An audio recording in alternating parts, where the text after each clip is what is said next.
Assalamualaikum warahmatullahi wabarakatuh. Apa kabar teman-teman? Semoga semua sehat dan bahagia. Alhamdulillah, berjumpa lagi dengan saya Ina Salma Febriani di Ruang Tengah, persembahan dari cariustad.id. Dan ini merupakan rangkaian kegiatan dalam menyambut perayaan 20 tahun Pusat Studi Al-Quran. Saat ini kita sudah kedatangan tamu spesial nih teman-teman ya. Ada Mbak Amalia Novianti. Assalamualaikum. Waalaikumsalam. Sehat Mbak Amel? Sehat. Alhamdulillah. Sehat. Alhamdulillah sehat juga. Mbak Amel ini dari Bu Ibu Baca Buku atau BBB ya disingkat ya. BBB adalah sebuah komunitas yang bertujuan untuk memberdayakan perempuan Indonesia, terutama para ibu, melalui keterampilan literasi dan berpikir kritis. Nah, menariknya Mbak Amel, kita mau ngebahas soal perempuan. Kalau bahas soal perempuan ini kan luar biasa banyak hal yang harus kita eksplor ya. Betul. Nah, tema kita hari ini dalam memperingati Hari Korps Wanita Angkatan Laut di 5 Januari, Mbak Amel. Ya. Nah, kenapa juga kita perlu membahas ini? Karena kita percaya bahwa perempuan itu adalah tonggak peradaban bangsa ya Mbak Amel. Betul. Kalau kita membahas soal perempuan bukan hanya tugas kodratinya saja yang terkait dengan hamil, mungkin yang melahirkan, menyusui, tapi lebih dari itu perempuan semestinya punya hak yang sama dengan laki-laki.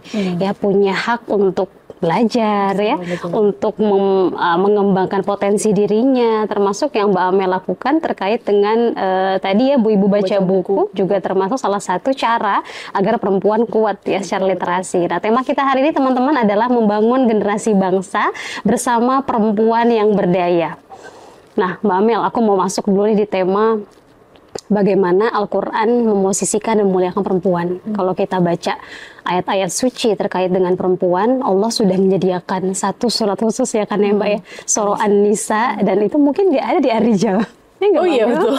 Ini menarik ya, mengapa Allah menyediakan satu surah khusus yang memang isinya adalah yang pertama peneguhan peran-peran perempuan dalam Islam, yang kalau kita lihat dulu mungkin perempuan belum dianggap sebagai manusia utuh ya di zaman Rasulullah, di zaman pra-Islam, tapi ketika Rasulullah diutus di tanah Arab gitu ya, ini semua terjadi perubahan yang sangat signifikan. Nah, oleh karena itu kalau kita melihat dari perspektif ini juga, kira-kira Mbak Amel, ketika kita bahas soal perempuan yang ada di benak Mbak Amel itu apa? Ini pas banget sih dengan fokus dari BBB Book Club. Sebenarnya Bu Ibu Baca Buku Book Club itu kan memang kita pengen menjadikan perempuan itu berdaya, cerdas dan berdaya gitu. Nah, kalau ngomongin soal perempuan itu seperti tadi ya yang Mbak Ina juga sebutkan, banyak aspek sekali, banyak peran yang perempuan miliki gitu. Mungkin kalau saya bisa menjabarkan, perempuan itu adalah makhluk Allah yang multidimensional gitu. Karena di semua dimensi kehidupan itu ada perannya. Mungkin di satu sisi misalnya dalam aspek biologis ya, perempuan itu seperti tadi Mbak Ina juga bilang, tonggak kehidupan manusia di awal gitu. Perempuan hamil, kemudian melahirkan, kemudian menyusui. Jadi perkembangan manusia itu dimulai dari peran perempuan banget nih. Betul ya, bagaimana dia melahirkan anaknya, menyusui anaknya gitu. Nah, kemudian perempuan itu yang saya lihat ya juga bukan karena saya perempuan, tapi saya juga melihat perempuan itu tuh sangat unik, sangat spesial melihat peran-peran perempuan yang ada di sekitar saya. Seperti misalnya dalam keluarga gitu, peran perempuan itu selain, kalau saya melihat mama saya ke papa saya itu sangat menjadi partner gitu. Seperti juga saya ke suami gitu ya. Jadi setiap keputusan-keputusan dalam rumah tangga itu pasti suami akan mendiskusikannya dengan perempuan. Jadi perempuan itu punya peran dalam keputusan-keputusan rumah tangga gitu. Pendidikan anak misalnya, kemudian bagaimana pengasuhan anak gitu. Selain sebagai partner juga, perempuan dalam keluarga itu juga punya peran sebagai ibu. Yang kalau dalam Islam kan madrasah pertama anak. Jadi anak itu nanti generasi kedepannya itu dia mau menjadi seperti apa itu sangat perempuan sangat punya peran di situ. Baik buruknya anak tuh pastikan bagaimana keluarga membentuknya, dan salah satu pilar keluarga itu yang utama adalah perempuan. Tapi bukan cuman dalam sosial domestik aja. Saya juga melihat banyak sekali peran-peran perempuan tuh dalam sosial masyarakat, Mbak Ina. Sekarang tuh banyak sekali komunitas-komunitas yang bergerak di masyarakat gitu ya. BBB mungkin salah satunya yang fokusnya dalam hal literasi. Cuman banyak saya melihat misalnya komunitas-komunitas pendidikan, kemudian lingkungan, dan banyak komunitas lainnya yang digerakkan oleh perempuan. Gitu. Yes. Dan kebanyakan kan komunitas ini berangkat dari kesadaran bersama, dan banyak yang sifatnya juga voluntary base gitu, secara sukarela. Tapi mereka punya keberdayaan diri dan punya passion untuk melakukan itu semua gitu, secara senang hati dan passionate gitu. Jadi saya melihat perempuan itu maknanya besar sekali dalam banyak aspek di kehidupan. Luar biasa ya. Oke. Menarik apa yang tadi Mbak Amel bilang, bahwa perempuan bukan hanya melangsungkan atau mengerjakan tugas-tugas reproduksi domestik saja, tapi ketika kita mengaitkan tugas-tugas kemaslahatan sosial dan melibatkan perempuan, wow, jangan salah ya Mbak, perubahannya mungkin lebih pokoknya the power gitu ya. of ibu-ibu gitu ya. Kadang-kadang emak-emak ya langsung jalan gitu. Betul-betul. Saya jadi ingat Islam juga di awal-awal ketika Rasulullah berdakwah ya, di kota Mekah yang pertama kali memang menerima Islam kan juga sebagian besar perempuan. Ya, bahkan pun kita melihat Sayyidatina Khadijah bukan hanya menjadi istri yang tangguh, tapi juga menjadi seorang pengusaha. Ya, Sayyidatina Aisyah menjadi perempuan yang paling banyak meriwayatkan hadis dari Rasulullah SAW gitu ya. Jadi kita sadar bahwa perempuan punya potensi gitu ya untuk menjadi orang yang bermanfaat lagi di kehidupannya. Kalau tadi Bibi mungkin potensinya lebih ke mengembangkan literasi perempuan ya, menggerakkan ibu-ibu untuk mau baca buku yang memang ini tantangannya berat juga ya di zaman digital ini ya Mbak ya. Lalu kalau kita melihat dari cara pengasuhan Mbak Amel sendiri bagaimana nih? Ada nggak kiat-kiat atau strategi untuk mendidik anak perempuan? Apakah beda dengan cara mendidik anak laki-laki?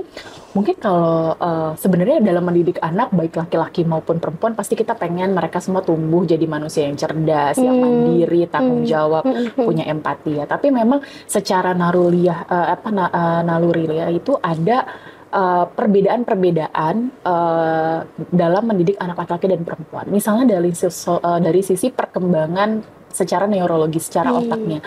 Laki-laki itu biasanya perkembangan otak sebelah kiri itu lebih dahulu. Makanya mungkin anak laki-laki itu jauh lebih dahulu dia dalam memproses logika. Sedangkan kalau perempuan itu antara otak kanan dan otak kiri dia terkoneksinya itu lebih kuat, Mbak. Jadi lebih balance antara bagaimana dia melogikakan sesuatu dan bagaimana dia punya perasaan emosi.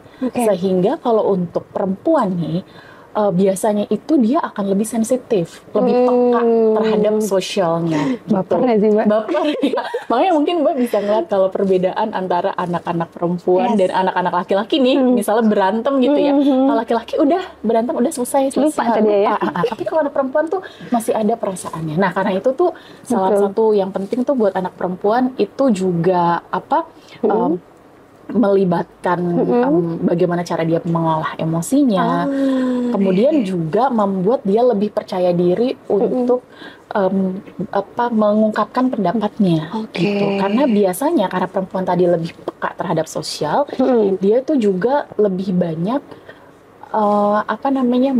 menimbang apa sih yang sosial lihat dari dia, gitu. Jadi lebih mungkin lebih memikirkan pandangan sosial terhadap dirinya.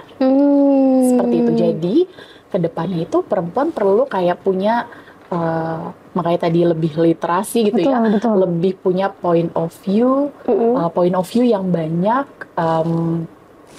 tentang berbagai hal gitu, sehingga dia punya pemikiran sendiri yang berani gitu untuk mengungkapkan pendapatnya sendiri, Mbak. Betul, gitu. Insya Allah. Menarik banget ya.